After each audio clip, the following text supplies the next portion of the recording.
Welcome to square talks.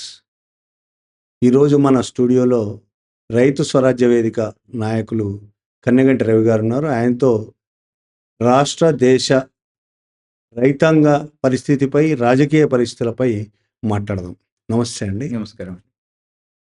ఈరోజు తెలంగాణలో ఈరోజు అన్ని పత్రికల్లో రాష్ట్ర వ్యాప్తంగా నీటి ఎద్దడి ఉందని, భూగర్భ జలాలు కూడా అడుగంటిపోవడం వల్ల రైతుల పంటలకు నీళ్ళు అందడం లేదని, చాలా కష్టాల్లో ఉన్నారని, దీనికి కారణం చెరువులను పట్టించుకోకపోవడం వల్ల ఆ విధంగా జరుగుతుంది అనేది ఒక వార్త, బ్యానర్ ఐటమ్స్ వచ్చాయి. దీంట్లో నిజాలు ఏంటండి? అంటే జనరల్‌గా ఖరీఫ్‌లో అంటాం మనము జూన్ నుంచి సెప్టెంబర్ వరకు. ఎక్కువ వర్షాలు పడేది సుమారుగా 650, 700 మిల్లీమీటర్ల వర్షం పడేది ఆ 4 నెలలు. దాదాపు అక్టోబర్ నుంచి ఫిబ్రవరి వరకు రబీ సీజన్ అంటాం. ఈ సీజన్‌లో నేరుగా వర్షాలు తక్కువుంటాయి. సుమారుగా కేవలం 130 మిల్లీమీటర్ల వర్షపాతం పడుతుంది. యావరేజ్‌న ఇప్పుడు రాష్ట్రంలో 900 చిల్లర 1000 మిల్లీమీటర్ల వర్షం పడితే ఖరీఫ్‌లో ఎక్కువ వర్షాలు పడతాయి. మన రాష్ట్రంలో విషాదం ఏమిటంటే, అక్టోబర్‌లో వర్షాలు ఆగిపోయిన తర్వాత, నవంబర్ నుంచి స్టార్ట్ అయ్యేటువంటి రబీ సీజన్‌లో చాలా అత్యధిక విస్తీర్ణంలో వరి ఏస్తారు. కాబట్టి వరికి చాలా ఎక్కువ నీళ్లవసరం. ఉదాహరణకి వరిలో 1 కిలో బియ్యం పండించడానికి 5,000 లీటర్ల నీళ్లు కావాలి. 1 కిలో బియ్యం పండించడానికి 5,000 లీటర్ల నీళ్లు కావాలి.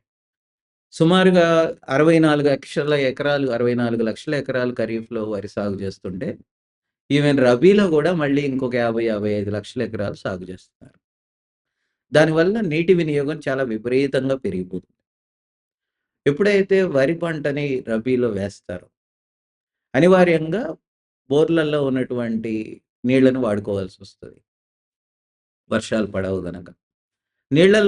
బోర్‌లలో ఉన్నటువంటి నీళ్లను వాడుకుంటే సాధారణంగా మనకి 2 రకాల ఇబ్బందులున్నాయి. ఒకటి, చాలా వేగంగా వరికి చాలా ఎక్కువ నీళ్లు కావాలి గనక 2 ఇంచులు, 3 ఇంచుల నీళ్లను బోర్ల నుంచి రోజంతా ఒక 10, 12 గంటల పాటు లాగుతూ ఉంటారు. కాబట్టి భూగర్భ జలాలు తగ్గిపోవడం అనేది చాలా వేగంగా జరుగుతుంటుంది. రెండోదేంటంటే, మన సాయిల్‌కి ఉండేటువంటి లక్షణమే, దక్కన్ భూమి సాయిల్స్ గనక ఇవి, నీళ్లు వేగంగా ఇంకిపోతాయి. కాబట్టి నీళ్ళని నిలగట్టి ఆపుకునేటువంటి శక్తి మన సాయిల్స్‌కి లేదు. పెద్ద వర్షం వచ్చినా కూడా మీకు 4 రోజుల తర్వాత ఏమి కనపడదు భూమి మీద. నీళ్ళు నిలబడి ఉన్నాయి, అబ్బా! భలే ఉందనుకోవడానికి ఏముండదు. కాబట్టి మన సాయిల్స్ రీత్యా నీళ్ళు ఎక్కువ రోజులు, ఎక్కువ సేపు ఇంకిపోకుండా ఆగే లక్షణం లేని రీత్యా, రెండోది వరి లాంటి నీళ్ళు ఎక్కువ అవసరం అయ్యేటువంటి పంటలు పండించడం రీత్యా, భూగర్భ జలాలు చాలా ఎక్కువ అడుగంటిపోవడం అనేటువంటిది జరుగుతుంది. నిజానికి 2018 నుంచి రాష్ట్రంలో భారీ వర్షాలు పడుతున్నాయి. నీళ్ల కొరత లేదు. కానీ నీళ్ల కొరత లేదు అనేటువంటి పేరు మీద రబీలో గూడా వరేయడం అనేటువంటిది పోయిన టీఆర్ఎస్ ప్రభుత్వ కాలంలోనే ప్రారంభమైంది. అప్పటినుంచి మాలాంటి వాళ్ళం, మాలాంటి సంఘాలు వ్యతిరేకిస్తున్నాం. మీరు రబీలో వరిని ప్రోత్సహించొద్దు, ఇది నష్టం చేస్తది అనేటువంటిది మేము చెప్పాం. నాబార్డ్ లాంటి సంస్థ గూడా చెప్పింది. వాళ్ళేం చెప్పారంటే, మీ రాష్ట్రంలో నీళ్లు చాలా ఖరీదైనవి. కరెంట్ పెడితే గాని భూమిలో నుంచి బయటకి తీయలేరు. లిఫ్ట్ చేస్తే గాని బయటకి తీయలేరు నీళ్లు. అందుకని మీరు నీళ్లు తక్కువ అవసరమైనటువంటి పంటల్ని వేయండి అనేటువంటిది. అందుకని మీరు వరిని, పత్తిని మానేయండి మీ రాష్ట్రంలో అనేటువంటిది వాళ్ళు గూడా చెప్పారు. ఎవరి మాట ఇనకుండా ఈ ప్రభుత్వాలు, పోయినసారి కేసీఆర్ ప్రభుత్వం గాని, ఇప్పుడు రేవంత్ రెడ్డి గారి ప్రభుత్వం గాని, రబీలో వరిని ప్రోత్సహిస్తున్నాయి. ఒకటే గాకుండా రబీలో గూడా వరిని క్వింటాల్‌కి 500 బోనస్ ఇచ్చి కొంటాం అనేటువంటి ప్రకటన కూడా చేశారు. సాధారణంగా రూ. 500 బోనస్ అదనంగా ఇస్తామనంటే మిగతా పంటలన్నీ మానేసి రైతులు గూడా వరి వైపు వెళ్ళిపోతారు. కాబట్టి భూగర్భ జలాలు అడుగంటిపోవడానికి, పంటల పొందికకి ఒక సంబంధం ఉంది అనేది మనం అర్థం జేసుకోవాలి. రెండోది, రబీ సీజన్‌లో గాలిలో తేమ చాలా తక్కువగా ఉంటుంది. టెంపరేచర్స్ చాలా ఎక్కువగా ఉన్నాయి ఇవాళ. ఇవాళ మార్చి 15 ఇంకా రాకముందే చాలా భారీగా ఎండలు కొడుతున్నాయి. ఎండలు ఎప్పుడైతే పెరుగుతాయో, ఆటోమేటిక్‌గా మీరు బోర్‌లో నుంచి నీళ్లు తీసి పొలంలో పారించినా గూడా, పొద్దున ఒక పొలంలో పారిస్తే మధ్యాహ్నానికి అది ఎండిపోతుంటుంది. ఇంకొక ఎకరంలో పారిచ్చే లోపల ఈ ఎకరం ఎండిపోతుంటుంది.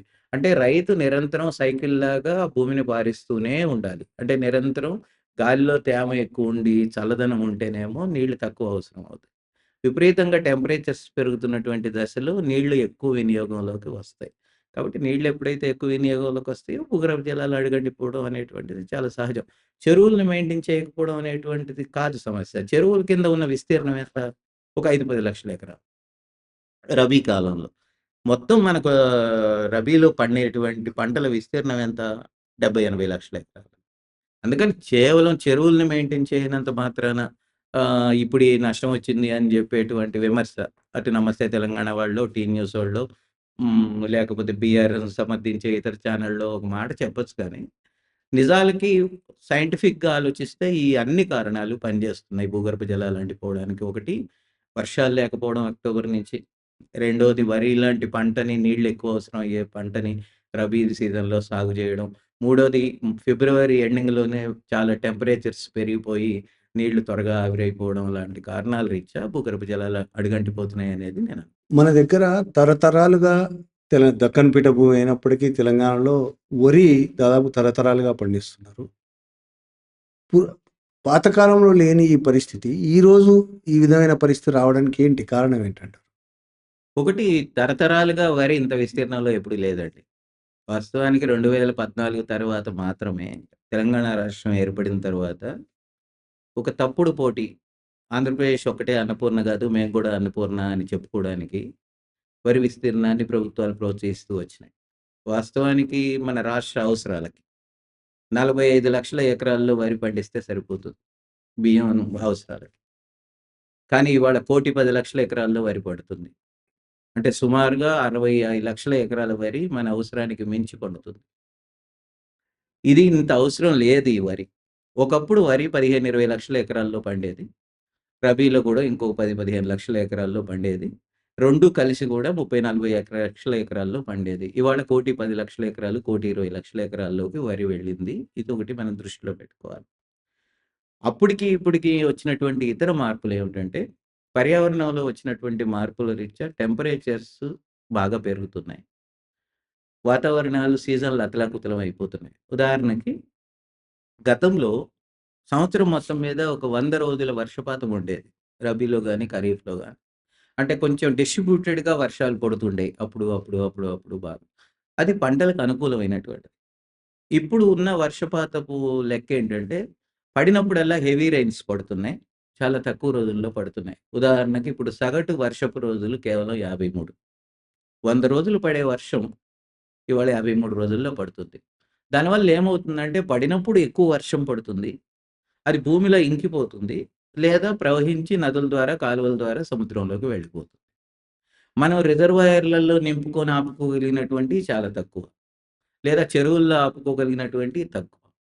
మూడోది భూముల్లోనే ఇంకించుకోవాలి. కానీ మన భూములకు ఉండే ఒక ప్రత్యేక స్వభావం ఏంటంటే, దక్కన్ పీఠ భూమిలో ఇది నీళ్లు ఎక్కువ వేగంగా ఇంకిపోయేటువంటి స్వభావం. ఇసుక నేలలు, ఎర్ర నేలలు ఉంటాయి. సాధారణంగా నల్లరేగడి నేలలైతే ఇట్లా భూమిని పట్టించుకొని ఉంచుతాయి. ఎక్కువ రోజుల పాటు తేమ అందుబాటులో ఉంటుంది. కానీ మన భూములకు ఉండే స్వభావము చాలా వేగంగా చాలా నీళ్ళని ఆవిరి చేసేసేటువంటి లక్షణం ఉంటుంది. ఇంకిపోయేటువంటి లక్షణం ఉంటుంది. ఇదొక స్వభావం రీత్యా మనకు అనుకూలమైనటువంటి పంటలేంటంటే పప్పుధాన్యాలు గానీ, నూనె గింజలు గానీ, చిరుధాన్యాలు గానీ, కూరగాయలు గానీ, కొంచెం వరి గానీ, కొంచెం పత్తి గానీ పండించుకోవడానికి అవకాశం ఉంది. కానీ మిగతా పంటలన్నీ ఎత్తేసి ఎప్పుడైతే వరి వైపు వెళ్ళామో దానివల్ల నీళ్ల వినియోగం ఎప్పుడైతే పెరిగిందో, మన సాయిల్స్‌లో ఉండేటువంటి భూగర్భ జలాలు, తేమ వేగంగా ఆగిపోతుంది. రెండో లక్షణం ఏంటంటే, విపరీతమైనటువంటి రసాయనిక ఎరువులని తెలంగాణలో వాడుతున్నాం. దాదాపు పంజాబ్ తర్వాత మనం రెండో ప్లేస్‌లో ఉన్నాం. ఈ రసాయనిక ఎరువుల వాడకంలో. రసాయనిక ఎరువులు ఎప్పుడైతే వాడతామో, ఆ ఎరువుల స్వభావం రీత్యా, రసాయనాలు దాంట్లో వాటి రీత్యా భూమి గట్టిపడిపోతూ ఉంటుంది. గుల్లబారి ఉండదు. గుల్లబారి ఉంటేనేమో భూమిలోకి నీళ్లు ఎక్కువ ఇంకుతాయి. లోపలికెళ్ళి ఉంటాయి. ఎప్పుడైతే భూమి ఇట్లా పిండిలాగా గట్టిగా అయిపోతుందో, నీళ్లు పడినా గూడా ఇంకకుండా పైనుంచి ప్రవహించి వెళ్ళిపోతాయి. అంటే ఆ వెళ్ళిపోయినయి ఎక్కడికి వాగుల్లోకి, వంకల్లోకి, నదుల్లోకి వెళ్ళిపోతాయి. అంటే మీరు మళ్ళీ లిఫ్ట్ చేసుకొని రావాలి వాటిని. మీకిక్కడనే భూమిలోకి నిలవగట్టుకోగలిగినటువంటి పరిస్థితి ఎందుకు లేదంటే, భూములన్నీ చాలా గట్టి అయిపోయినాయి. ఎందుకు గట్టిగా అయిపోయినాయి అంటే రసాయనిక ఎరువులు వాడి దాంట్లో సూక్ష్మజీవులన్నీ చచ్చిపోయి, భూమిని గుల్లబార్చేటువంటి సూక్ష్మజీవులు గూడా లేకుండా భూమికి గట్టిగా అయిపోయింది. ఎప్పుడైతే భూమి గట్టిగా అయిపోయిందో నీళ్లు నిలబెట్టుకునేటువంటి లక్షణాన్ని అది కోల్పోయింది. ఎప్పుడైతే నీళ్లు నిలగట్టుకునే లక్షణాన్ని కోల్పోయిందో, భూగర్భ జలాలు గతంలో ఎప్పుడో పడిన వర్షాల వల్ల నిలబడినయి గానీ, లేదా లిఫ్ట్ ఇరిగేషన్ వల్ల వచ్చినాటిని గానీ మనం వాడుకోవాల్సొస్తున్నది. అందుకని ఒక నీళ్ల గురించి మాట్లాడేటప్పుడు రసాయనాల గురించి మాట్లాడాలి, పంటల పొందిక గురించి మాట్లాడాలి, వాతావరణంలో వచ్చినటువంటి మార్పుల గురించి మాట్లాడాలి, సీజన్‌లు అతలాకుతలం అయిపోవడం దాని గురించి మాట్లాడాలి, హెవీ రైన్స్ గురించి మాట్లాడాలి, అన్‌సీజనల్‌గా వస్తున్న ఎండల గురించి మాట్లాడాలి. ఇన్ని రకాలు మాట్లాడితే తెలంగాణ యొక్క వ్యవసాయం అర్థమవుతుంది. ఊరికనే ఒక రాజకీయ విమర్శగా మా కాలంలో బాగానే పండేయండి, చెరువులు బాగుండేయి అనడం గాని, ఈ కాలంలో ఈ కాంగ్రెస్ వచ్చినాక మాత్రమే ఇప్పుడు ఇట్లా అయిపోయిందని అనడం గాని అనేది కేవలం రాజకీయ విమర్శ అవుతుంది తప్ప, వాస్తవిక దృక్పథం కాదనేది మా అభిప్రాయం. ఇది ఒక్క తెలంగాణకు మాత్రమే ప్రత్యేకమా? దేశవ్యాప్తంగా ఇదే పరిస్థితి ఉందా? దేశవ్యాప్తంగా వాతావరణంలో వచ్చినటువంటి మార్పుల రీత్యా సమస్యలైతే ఉన్నాయి. ఎక్కువ దిగుబడుల్లో గూడా, పంటల దిగుబడుల్లో గూడా హెచ్చుతగ్గులు ఉంటూ ఉన్నాయి. ఉదాహరణకి చాలామంది చెప్పినటువంటి మాట ఏంటంటే, ఒక 1.5 డిగ్రీ ఉష్ణోగ్రతలు గనక పెరిగితే గోధుమ ఉత్పత్తిలో గూడా దిగుబడి చాలా పడిపోతుంది అనేటువంటిది నార్త్ ఎదుర్కొంటున్నటువంటి సమస్య కూడా. ఉత్తర భారతదేశం. కాకపోతే ఉత్తర భారతదేశానికి, మనకి ఉండే తేడా ఏంటంటే, అక్కడ గ్రావిటీ మీద వ్యవసాయానికి నీళ్ళు అందేటువంటిది భూమి 90%. కాబట్టి వాళ్ళు ఇప్పటికీ గూడా భూగర్భ జలాల కంటే గ్రావిటీ మీద కాలువల ద్వారా నీళ్ళు అందించేటువంటి నీళ్ళ మీద ఎక్కువ వరి, గోధుమ పండించుకుంటున్నారు. వాళ్ళు కొంత సస్టైన్ అయ్యారు. కానీ పంజాబ్ ఎదుర్కొంటున్నటువంటి క్రైసిస్ ఏంటంటే, అక్కడ కూడా కంప్లీట్‌గా భూగర్భ జలాలు ఎండిపోయినాయి. చాలా డార్క్ జోన్స్ ఏర్పడిపోయినాయి. చాలా ప్రాంతాల్లో అసలు నీళ్ళే లేకుండా పోయినటువంటి పరిస్థితిని కూడా పంజాబ్ కూడా ఎదుర్కొంది. ఎప్పుడైతే నీళ్లు చాలా ఎక్కువ అవసరమైనటువంటి పంటల వైపు రాష్ట్రాలు ఏవేవైతే ఎళ్ళినాయో, ఉదాహరణకు మహారాష్ట్రలో చెరుకు పండిస్తారు. నీళ్లు చాలా అవసరం. లేదా ఉత్తరప్రదేశ్‌లో చెరుకు, వరి చాలా విపరీతంగా పండిస్తారు. నీళ్లు చాలా ఎక్కువ అవసరం. ఒక 5 పంటలు నీళ్లు ఎక్కువ తీసుకునేటువంటి పంటలున్నాయి. ఉదాహరణకి వరి గావచ్చు, పత్తి గావచ్చు, చెరకు గావచ్చు, మామిడి పండ్లు గావచ్చు. ఇ ఇట్లాంటి పంటలన్నిటికి గూడా నీళ్లు ఎక్కువ అవసరం. అటువంటి పంటలు మాత్రమే వేసేటువంటి రాష్ట్రాలన్నీ గూడా ఈ సమస్యలను ఎదుర్కొంటున్నాయి. అట్లా గాకుండా కొంచెం మల్టీ క్రాపింగ్ ఉన్నటువంటి రాష్ట్రాలు కొన్ని ఉన్నాయి. ఇంకా పాడైపోయిన రాష్ట్రాలు. హరిత విప్లవంలోకి పోనటువంటి రాష్ట్రాలు. అంటే ఇంతకు ముందు నుంచి ఉన్న పాత పంటలు కొన్ని హార్టికల్చర్ క్రాప్స్ ఉన్నటువంటి రాష్ట్రాలు ఈ సమస్యలు లేవు. వాళ్ళకేవో దిగుబడులు తక్కువుండొచ్చు, లేదా కొంత ఆదాయాలు తక్కువుండొచ్చు గానీ, ఈ క్లైమేట్ క్రైసిస్‌ని ఎదుర్కోవాల్సినటువంటి పరిస్థితి ఆయా రాష్ట్రాల్లో రావట్లేదు. ఎప్పుడైతే మోనోక్రాపింగ్‌కెళ్ళిపోయినటువంటి రాష్ట్రాలున్నాయో, కేవలం 1, 2 పంటలు మాత్రమే పండేటువంటి రాష్ట్రాలున్నాయో, ఆ రాష్ట్రాలన్నీ ఎదుర్కొంటున్న సమస్య ఇది. ఒకటి మీరు అంటున్నట్టు క్లైమేట్ సమస్యల వల్ల వస్తున్న సమస్యలు, ప్లస్ ఎరువులు వాటి వల్ల భూమిలో వస్తున్న సమస్యలు. ఇవి కాక ప్రభుత్వం నుండి సహకారం అందకపోవడం వల్ల, ప్రభుత్వం ప్రోత్సహించకపోవడం వల్ల వస్తున్న సమస్యలు. వాటి మీద ఏంటి మీ అభిప్రాయం ఏంటి? అంటే సాధారణంగా ఇప్పుడు అంటే తెలంగా నేననేది ఒక్క తెలంగాణ గురించి కాదు. దేశవ్యాప్తంగా దేశవ్యాప్తంగా కూడా ఒకటి ఎవరైనా వ్యవసాయ భూమి సుమారుగా ఒక 45,00,00,000 ఎకరాలు ఉందనుకుందాం మన దగ్గర మొత్తంగా భూమిలో. ఈ భూమి యొక్క ప్రధానమైనటువంటి ఉపయోగం ఎందుకుండాలి? సాగు భూమి 45,00,00,000 ఎకరాలు ఉంటే, ప్రధానంగా 140,00,00,000 జనాభాకి పౌష్టికాహారం పెట్టాలి. నేను ఉట్టి ఆహారం అనట్లేదు. పౌష్టికాహారం అంటున్నాను.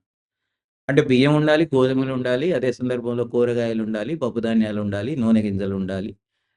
ఇతర రకాల సుగంధ ద్రవ్యాలు ఉండాలి. అన్నీ కూడా తగినంత స్థాయిలో పండాలి. రెండవదేంటంటే పశువులు చాలా కోట్ల సంఖ్యలో ఉన్నాయి. వాటన్నిటికి మేత కూడా కావాలి. వాటన్నిటికి ఆహారం సఫిషియెంట్‌గా అందాలి.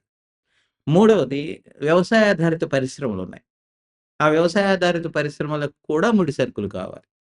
ఈ 3 అవసరాలను తీర్చడానికి ప్రధానంగా భూమిని ఉపయోగించుకోవాలి.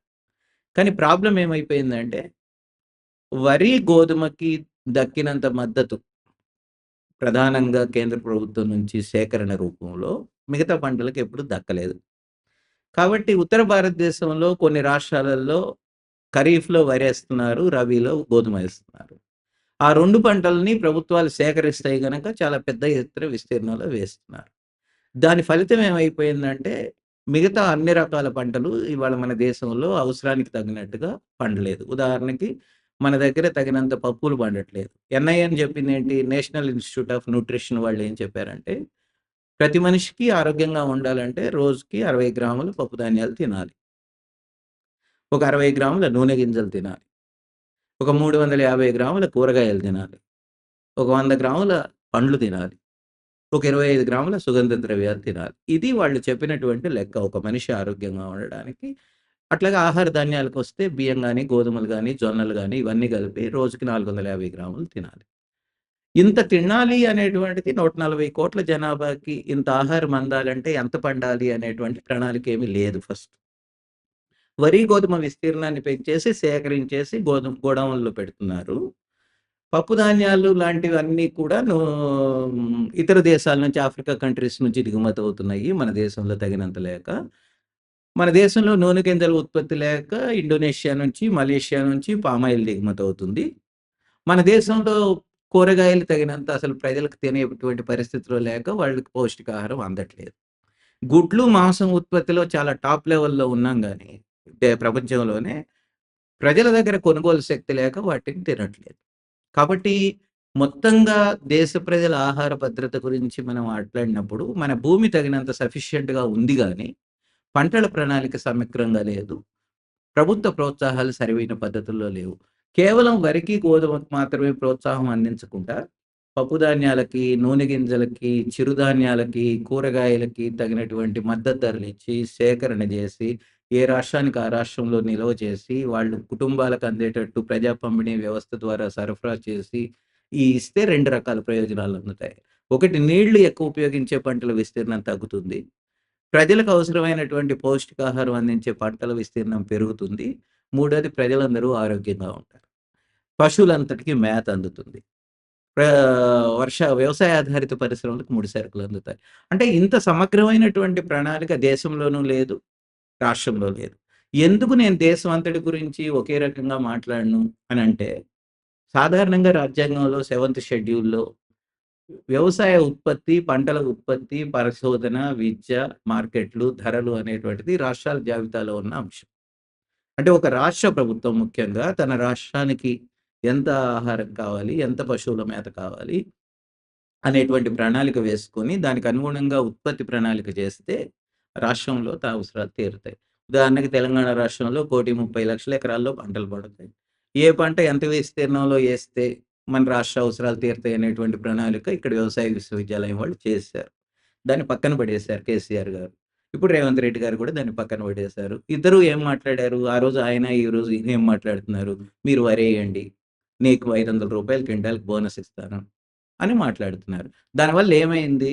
మొత్తం 1,30,00,000 ఎకరాల భూమిలో 65,00,000 ఎకరాలు అంటే సగం కంటే ఎక్కువ భూమిలో కేవలం వరి పండుతుంది. ఇంకొక 50,00,000 ఎకరాలలో పత్తి పండుతుంది. మనం తినే మిగతా అన్ని పంటలు బయట రాష్ట్రాల నుంచి, బయట దేశాల నుంచి దిగుమతి చేసుకుంటున్నాం. అంటే సరైన పంటల ప్రణాళిక లేకపోవడం వల్ల వస్తున్న సమస్య ఏంటంటే, వ్యవసాయంలో ఖర్చు పెరుగుతుంది. రాష్ట్ర బడ్జెట్ మీద భారం పెరుగుతుంది. కానీ ప్రజలకు పౌష్టికాహారం అందట్లేదు. ప్రజలకు ఆరోగ్యం ఉండడం లేదు. ఇది సమస్య. అంటే అందుకని మనము దేశవ్యాప్తంగా మాట్లాడినా, రాష్ట్ర వ్యాప్తంగా మాట్లాడినా ఒక పంటల ప్రణాళిక లేకపోవడం అనేటువంటిది, ప్రజలకు అవసరమైన పౌష్టికాహారం అందించేటువంటి చిత్తశుద్ధి ప్రభుత్వానికి లేకపోవడం అనేటువంటిది మనం చూస్తున్నటువంటి విషయం. జాతీయ స్థాయిలోనే గతంలో రైతులు దాదాపు 15 నెలల పాటు ఢిల్లీలో 15 నెలల పాటు పోరాడారు.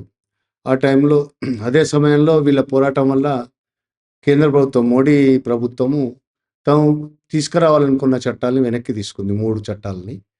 ఆ సమయంలో వాళ్ళిచ్చిన హామీ, మోడీ సర్కార్ రైతులకు ఇచ్చిన హామీలు, మినిమమ్ సపోర్ట్ ప్రైస్ కావచ్చు, ఇంకా మిగతా హామీలు. వాటికి సంబంధించి ఏమైనా ఇప్పటివరకు ఏమైనా తేలిందా? 3, 4 అంశాలు వాస్తవానికి ఆ రోజు రైతులు లేవనెత్తారండి. రైతులకి హామీ కూడా ప్రభుత్వం ఒకటి ప్రధానంగా మద్దతు ధరల విషయంలో. వాళ్ళు ఏ హామీ ఇవ్వలేదు గానీ, మేము ఒక కమిటీ వేస్తామని చెప్పారు. కొంతమంది నిపుణులతో కమిటీ కూడా వేశారు. సరే సంయుక్త కిసాన్ మోర్చా ప్రతినిధులు ఎవరు ఆ కమిటీలో వేయలేదు. కానీ సంయుక్త కిసాన్ మోర్చా వీలైన కాడికి తన రిప్రజెంటేషన్స్ తనిచ్చింది. ఆ కమిటీ ఏం రిపోర్ట్ ఇచ్చింది ఇప్పటివరకు అనేటువంటిది ఇప్పటికి బయటికి రాలేదు. ఏదో వింటున్నటువంటి సూచనలేంటంటే, ఆ కమిటీ కూడా రైతులు అడుగుతున్నట్టుగా కనీస మద్దతు ధరలకు చట్టబద్ధత కల్పించాలనేటువంటిది రికమెండ్ చేసినట్టుగా వినపడుతుంది. కానీ ప్రభుత్వం ఆ వైపు ఇంకా నిర్ణయం తీసుకోలేదు. ఆ కమిటీ రిపోర్ట్‌ను బయట పెట్టలేదు. 3 ఏళ్ళు గడిచినా కూడా ఇప్పటికి కూడా కమ్యూనిటీ కనీస మద్దతు ధరలకి చట్టబద్ధత కల్పించలేదు. అందుకని యథాతథ స్థితే కొనసాగుతుంది. రెండవది ట్రాన్స్‌కోని, జెన్‌కోని లేదా డిస్కంలని విద్యుత్ రంగంలో ప్రైవేటీకరణ చేయడానికి వీలైనటువంటి విద్యుత్ బిల్లు. అది పార్లమెంటు ముందు ఉండింది అప్పటికి. అది పెండింగ్‌లో పెట్టాలి, విత్‌డ్రా చేసుకోవాలి అనేటువంటిది రైతు సంఘాలు డిమాండ్ చేసినాయి. ఆ మేరకి మేము ఇప్పుడు బిల్లయితే తీసుకురామనేటువంటి హామీ ఇచ్చారు. బిల్లయితే తీసుకురాలేదు. కానీ క్రమంగా మెల్లగా వివిధ రాష్ట్రాలలో డిస్ట్రిబ్యూషన్ కంపెనీలని ముఖ్యంగా ప్రైవేటీకరణ చేయడానికి వేగంగా ప్రయత్నాలు జరుగుతున్నాయి. ఇక్కడ రేవంత్ రెడ్డి గారు గూడా హైదరాబాద్ పాత బస్తీలో ఉండేటువంటి విద్యుత్ బిల్లులు వసూలు చేసేటువంటి దానికోసం అదాని గ్రూప్‌తో ఒప్పందం చేసుకున్నాడు. సరే విమర్శలు బయట నుంచి వచ్చిన తర్వాత అది బయటకు ముందుకెళ్ళట్లేదు గానీ, మొత్తం మీద వివిధ రాష్ట్రాలలో విద్యుత్ రంగంలో ప్రైవేటీకరణని ప్రోత్సహించడానికి ప్రభుత్వాలు సిద్ధపడుతున్నాయి. మూడవది చనిపోయినటువంటి 700 మంది రైతులకి నష్టపరిహారం ఇవ్వాలి. ఆ కుటుంబాలను ఆదుకోవాలన్నారు. అది కూడా ఏమీ ముందుకు పోలేదు. నాలుగవది అన్నిటికంటే ముఖ్యమైనటువంటిది ఒక రుణ విముక్తి కమిషన్ వేసి, పరిశీలించి, ఒక్కసారి దేశవ్యాప్తంగా ఒక పంట రుణాలన్నిటిని మాఫీ చేయాల్సినటువంటిది రైతు సంఘాలు డిమాండ్ చేస్తున్నాయి. వాటి విలువ 5,00,000 కోట్లు ఉంటుంది సుమారుగా. కానీ ప్రభుత్వం ఇప్పటిదాకా ఆ పని చేయలేదు. తెలంగాణ లాంటి రాష్ట్రాలు తమ రాష్ట్రంలో తమ బడ్జెట్ నుంచి రుణమాఫీ చేసుకున్నాయి తప్ప, కేంద్రం అటువంటి పని చేయలేదు. అందుకని ఆ రోజు రైతు ఉద్యమాన్ని నివారించడానికి ఆయన 3 చట్టాలని విత్‌డ్రా చేసుకోవడము అనేటువంటిది చేశాడు గానీ, రైతులకిచ్చినటువంటి మిగతా హామీలేటిని అమలు చేయలేదు.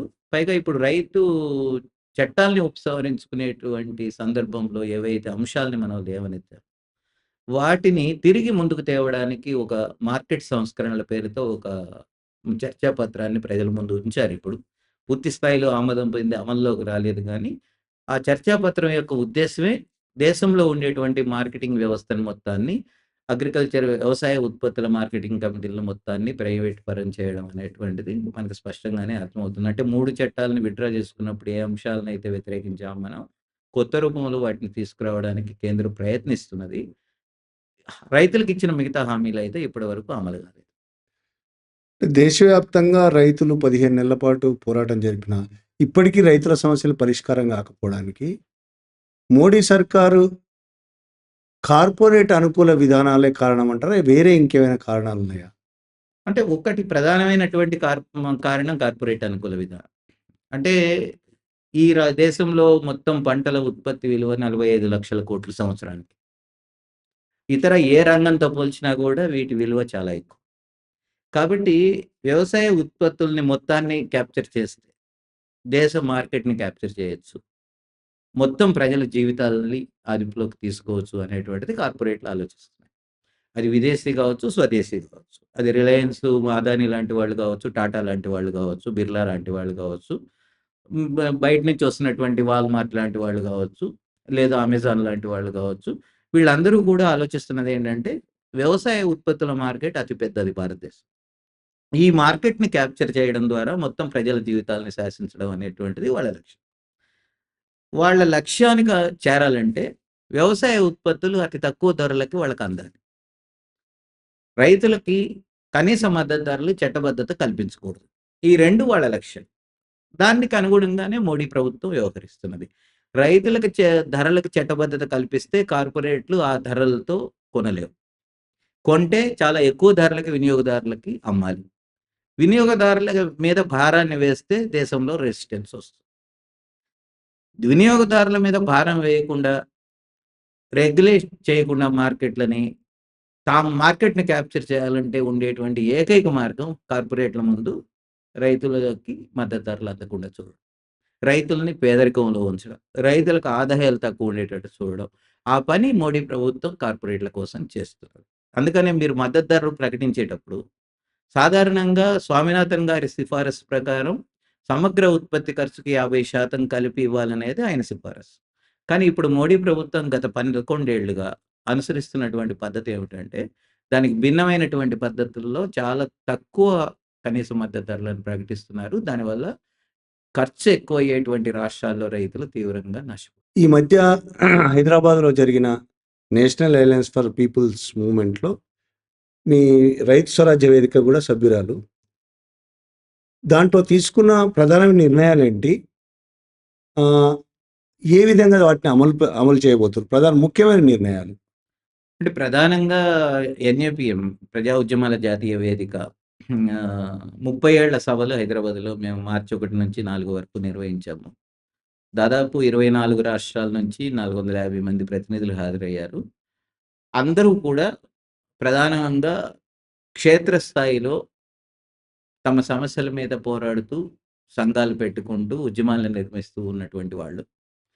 అది వ్యవసాయ కూలీలు గావచ్చు, అది రైతులు గావచ్చు, అది ఆదివాసీలు గావచ్చు, అది అసంఘటిత రంగ కార్మికులు గావచ్చు, మత్స్యకారులు గావచ్చు, అర్బన్‌లో ఉండేటువంటి బస్తీల్లో పేదలు గావచ్చు, వీళ్ళందరూ కూడా వివిధ రూపాల్లో సంఘాలు పెట్టుకొని పోరాడుతున్న వాళ్ళు ఎన్ఏపీఎంలో భాగంగా ఉన్నారు. వాళ్ళిక్కడికొచ్చారు. ఈ 30 ఏళ్ల సమీక్ష ఒకటి ఈ వేదిక చేసుకున్నది. 30 ఏళ్లలో తాను చేసినటువంటి నర్మదా బచావో ఆందోళన నుంచి మొదలెట్టి, నిన్న మొన్నటి రైతాంగ ఉద్యమం వరకు తన పాత్ర గురించి తాను సమీక్షించుకున్నది. రెండోది చాలా కీలకంగా తాను భావించిందేంటంటే, రాజ్యాంగము, ప్రజాస్వామ్యము దేశంలో అత్యంత ప్రమాదంలో ఉన్నాయి. ఇప్పుడున్నటువంటి మోడీ ప్రభుత్వం ఈ రెండిటిని ధ్వంసం చేయడానికి పనిగట్టుకొని ప్రయత్నం చేస్తున్నది. కాబట్టి రాజ్యాంగాన్ని, ప్రజాస్వామ్యాన్ని కాపాడుకోవడం అనేటువంటిది దేశ ప్రజల ముందున్నటువంటి తక్షణ కర్తవ్యం అనేటువంటిది భావించింది. అందుకని వివిధ శక్తులు కలిసొచ్చే వాళ్ళతో కలిసి ఇటు రాజ్యాంగ హక్కుల్ని, ఇటు క్లైమేట్ జస్టిస్ అంటే వాతావరణంలో వస్తున్నటువంటి మార్పుల కారణంగా వస్తున్న వైపరీత్యాలు, దాని ఫలితంగా పేదల మీద పడుతున్న ఇబ్బందులు, వాటికి వ్యతిరేకంగా గూడా పోరాడాలనేటువంటిది నిర్ణయించుకున్నది. అయితే దీంట్లో చాలా శ్రామిక వర్గానికి సంబంధించిన చర్చ జరిగింది. ముఖ్యంగా కార్మికులకు సంబంధించి ఒక 60 కార్మిక చట్టాల్ని రద్దు చేసి 4 లేబర్ కోడ్‌లు తీసుకురావడము. కనీస వేతనాలు అతి తక్కువగా నిర్ణయించడము. పని గంటలు 12 గంటలకు పెంచడం అనేటువంటిది అఫీషియల్‌గా చేయడము. అట్లాగే హైర్ అండ్ ఫైర్ అనేటువంటి పద్ధతిని పారిశ్రామికవేత్తలు అనుసరిస్తుంటే ఆమోదించడము. ఈ అన్ని పద్ధతుల్ని కార్మిక వర్గానికి వ్యతిరేకమైనటువంటివిగా సదస్సు గుర్తించింది. వాటికి వ్యతిరేకంగా కార్మికుల పక్షాన పోరాడాలని నిర్ణయించింది. మూడోది భూ సంస్కరణలనేటువంటిది అసలు లేకుండా పోయినాయి. ముఖ్యంగా భూమి సహజ వనరు. అది మార్కెట్ సరుకు కాదు. ఈ సహజ వనరు దున్నేవాళ్ళ చేతుల్లో ఉండాలి. వ్యవసాయం చేసేవాళ్ళ చేతుల్లో ఉండాలి.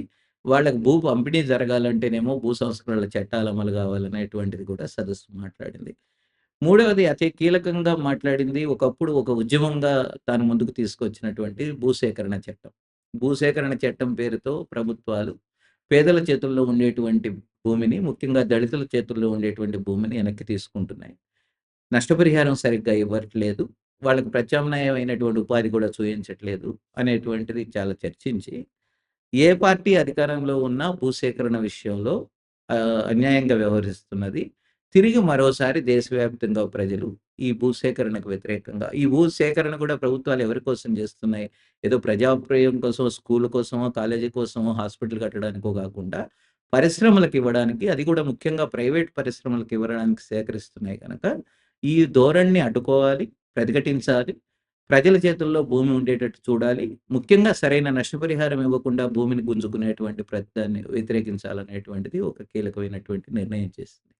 అట్లాగే జాతీయ విద్యా విధానం పేరుతో మోడీ ప్రభుత్వం ముందుకు తెచ్చినటువంటి విద్యా విధానం కూడా పేద ప్రజలకి నష్టం చేసేది. విద్యా రంగంలో ప్రైవేటీకరణను పెంచేటువంటిది అనేటువంటిది అభిప్రాయపడింది. రెండోది చరిత్ర మార్పు, చరిత్రకి సంబంధించిన విషయాలు, శాస్త్రీయమైనటువంటి అంశాలను కూడా పాఠ్యాంశాలను తొలగించడం అనేటువంటి దాన్ని కూడా వ్యతిరేకించింది. ఈ అన్ని అంశాలతో పాటు రాజ్య నిర్బంధం పెరగడాన్ని చాలా తీవ్రంగా తీసుకుంది. అది ఆపరేషన్ కగార్ నుంచి ఛత్తీస్‌గఢ్‌లో ప్ర ఇవాళ యుద్ధం చేస్తున్నటువంటి కేంద్ర ప్రభుత్వ వైఖరి గావచ్చు, లేదా వివిధ రాష్ట్రాలలో పోలీసులను ఉపయోగించి ప్రజల ప్రాథమిక హక్కులను అణిచివేసేటువంటి వైఖరిని ప్రభుత్వాలు తీసుకోవడం గావచ్చు. వీటన్నిటిని కూడా సదస్సు చర్చించింది. దాని మీద పోరాడాలనేటువంటిది నిర్ణయించింది.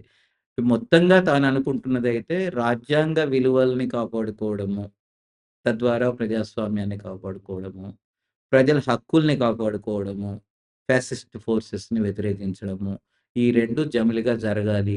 చాలా ఫోర్సెస్‌ని కలుపుకొని అనేటువంటిది ఈ సదస్సు ప్రధానమైనటువంటి నిర్ణయాలుగా ఉన్నాయి.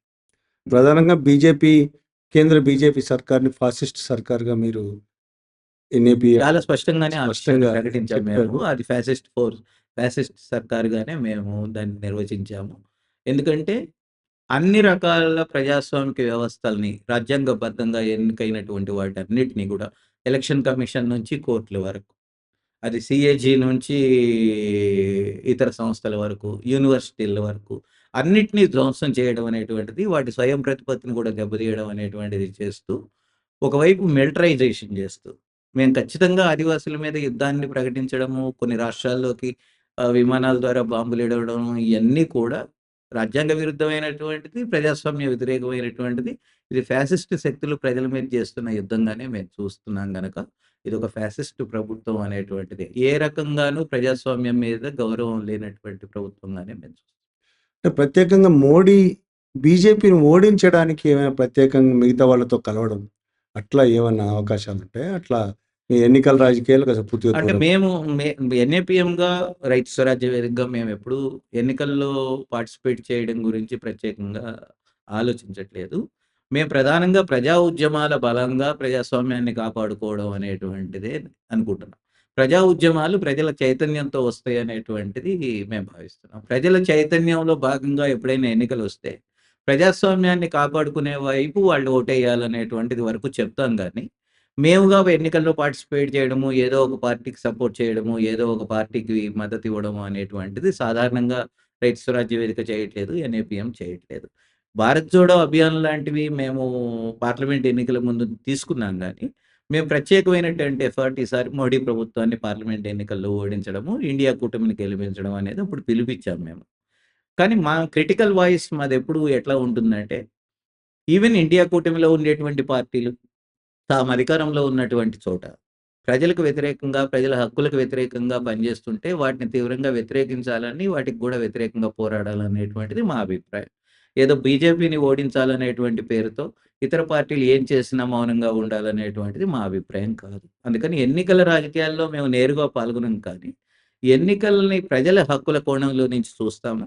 ముఖ్యంగా ప్రజా ఉద్యమాల ద్వారానే హక్కుల్ని కాపాడుకోవడం అనేటువంటి దాన్ని మేము విశ్వసిస్తాం.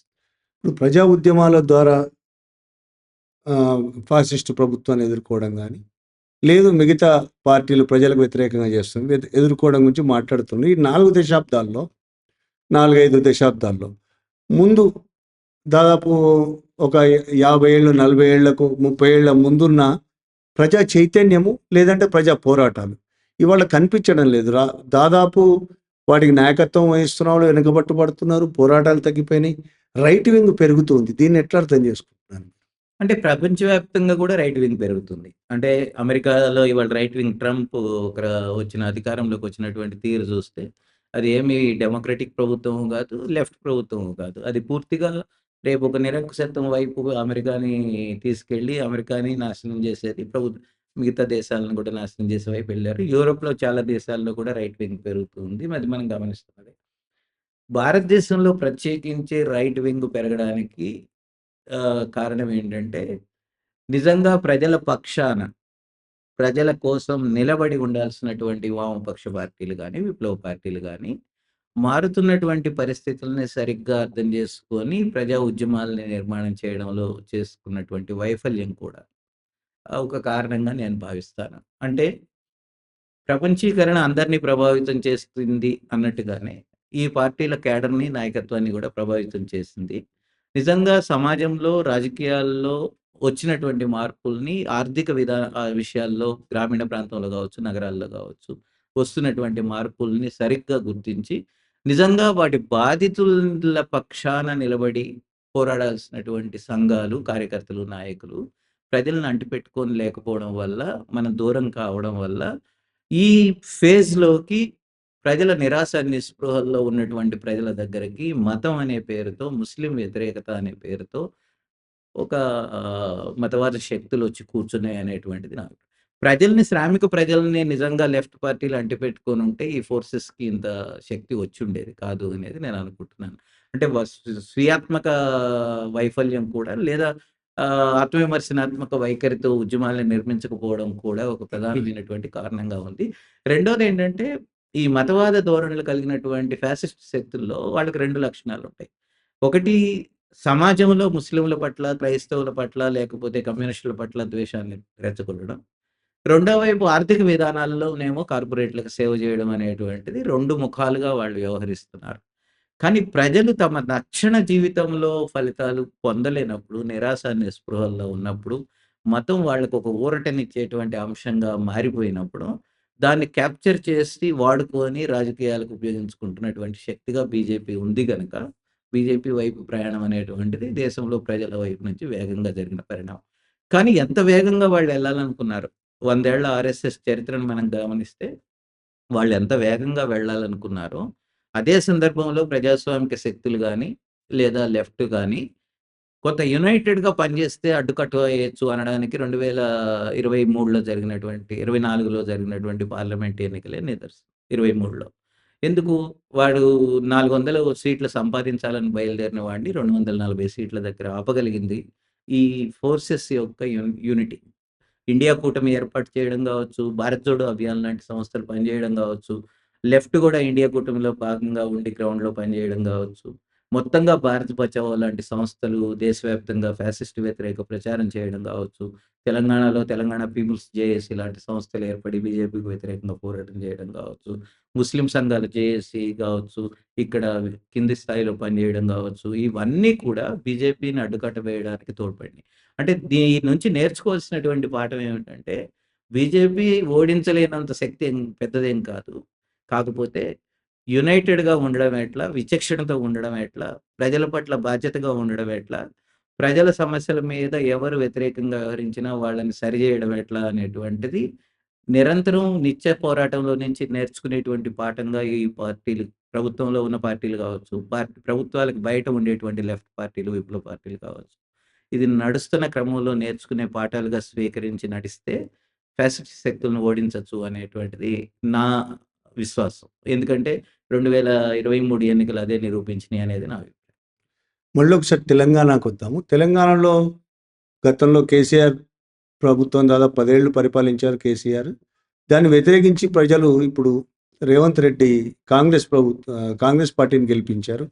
రేవంత్ ముఖ్యమంత్రిగా కాంగ్రెస్ పాలన మీరే విధంగా చూస్తున్నారు? ఎలా ఉందనుకుంటున్నారు? వాస్తవానికి అభయహస్తం పేరుతో కాంగ్రెస్ చాలా హామీలిచ్చింది. 6 గ్యారంటీలు ఒకటే కాకుండా ఏడో గ్యారంటీగా ప్రజాస్వామ్యాన్ని మేము అమలు చేస్తాము. ప్రజాస్వామిక పాలన అనేటువంటిది కూడా వాళ్ళు ఇచ్చినటువంటి హామీ. కానీ ఆచరణలో నా అనుభవంలో ఏంటంటే 14 నెలల కాలంలో 6 గ్యారంటీలని పూర్తి స్థాయిలో అమలు చేయలేదు.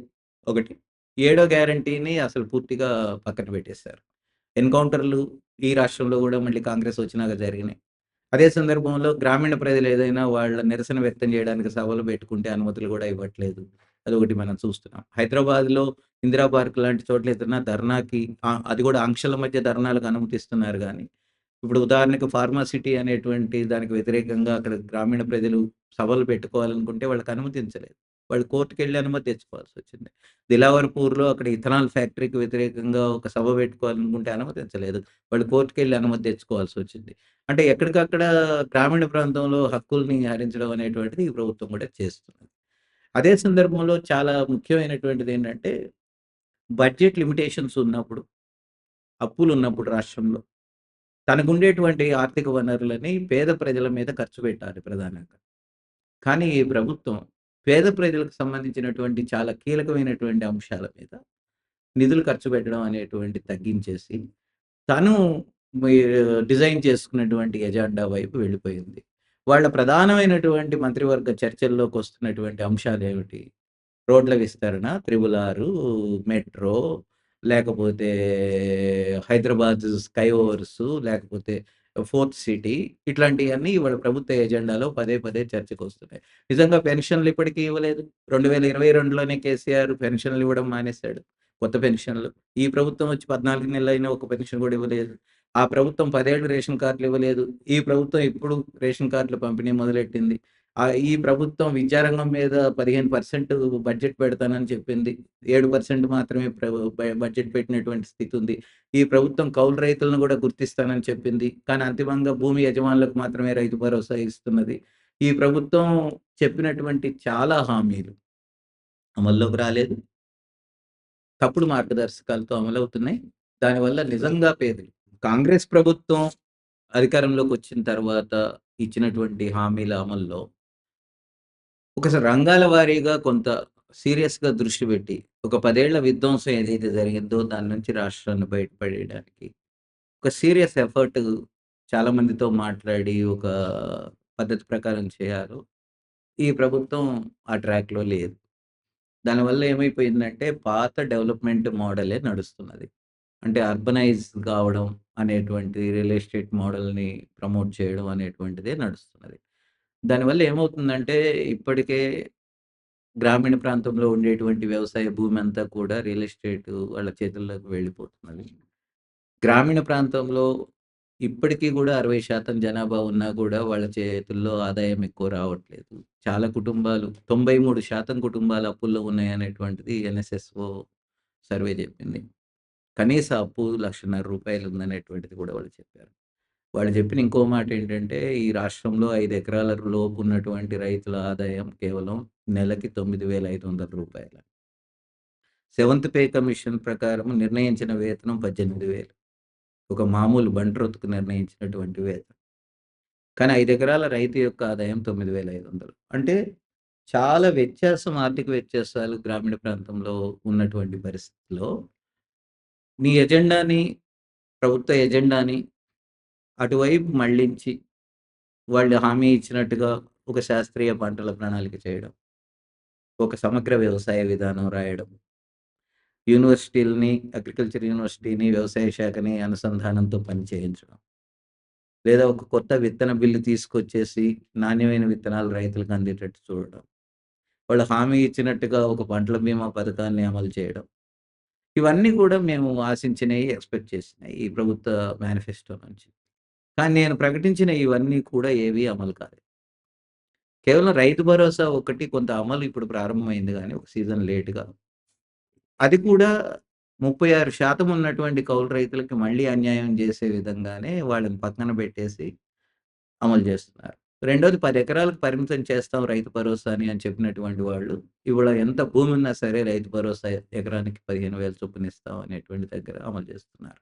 12,000. అంటే ఏంటంటే ఇవన్నీ ఎవరియి మరి? ఇవన్నీ కేసీఆర్ అమలు చేసిన పద్ధతులు. రేవంత్ రెడ్డి ఏం మార్పులు చేసినట్టు? ఏ మార్పు చేయలేదు. అంటే ఆ చెప్పుల్లో కాళ్ళు పెట్టి నడవడమే తప్ప ఈ ప్రభుత్వం కొత్తగా తన ట్రాక్ వేస్తున్నది లేదు. తను కొత్తగా ప్రజలకు భరోసా ఇస్తున్నది కూడా లేదు. ఇవాళ ఉత్తర తెలంగాణలో వచ్చినటువంటి ఎన్నికల రిజల్ట్స్ ఏం తెలియజేస్తున్నాయి? అంటే నువ్వు ఉండాల్సినంత మెలకువగా లేవని, ఉండాల్సినంత బాధ్యతగా ప్రజల పట్ల లేవని రేవంత్ రెడ్డి ప్రభుత్వానికి చెప్పినాయి.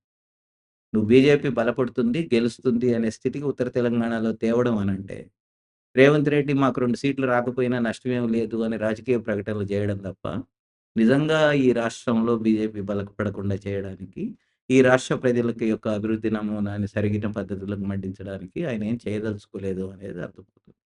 ఇది చాలా అత్యంత ప్రమాదకరమైనటువంటి పోకడ. దేశవ్యాప్తంగా బీజేపీ గురించి మాట్లాడేటువంటి వాళ్ళం. రాష్ట్రంలో కాంగ్రెస్ పార్టీ దానికి భిన్నంగా వ్యవహరించకపోతే, రాబోయే కాలంలో తెలంగాణ మరింత నష్టాలను ఎదుర్కొంటది అనేటువంటిది నా అభిప్రాయం. అది అందుకనే ఇప్పుడు కొంతమంది ఉన్న పొలిటికల్ అభిప్రాయం ఏంటంటే, కాంగ్రెస్ పార్టీ అధికారంలో ఉన్నదాన్ని మనం విమర్శిస్తే, మన విమర్శలన్నీ బీజేపీ బలోపేతానికి తోడ్పడతాయి అనేది ఒక అభిప్రాయం ఉంది.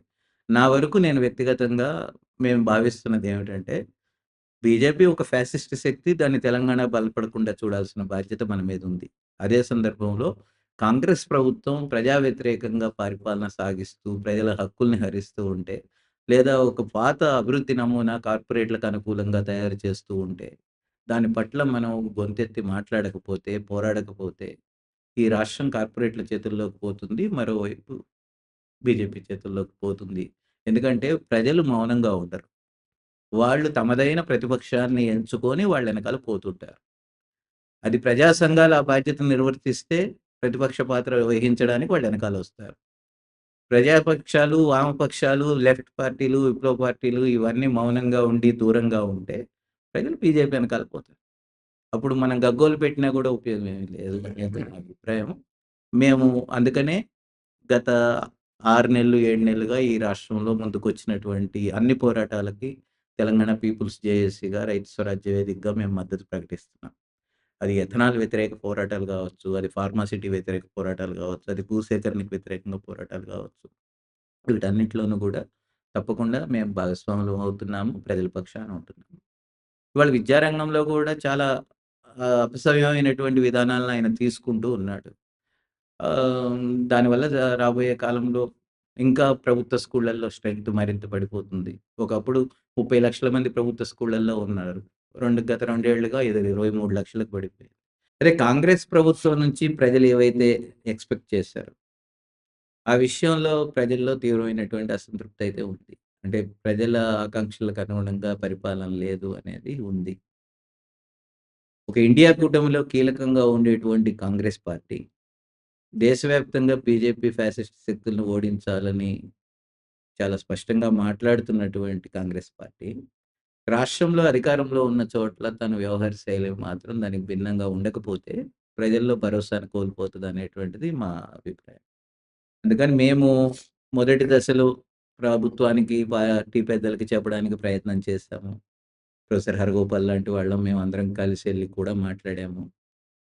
కానీ క్రమంగా వాళ్ళకి, పౌర సమాజానికి మధ్య గూడా దూరం పెరిగిపోతుంది. అంటే స్పష్టంగా ఈ అభిప్రాయాలు ఇలా ఉన్నాయి. ప్రజలు ఇలా అనుకుంటున్నారు.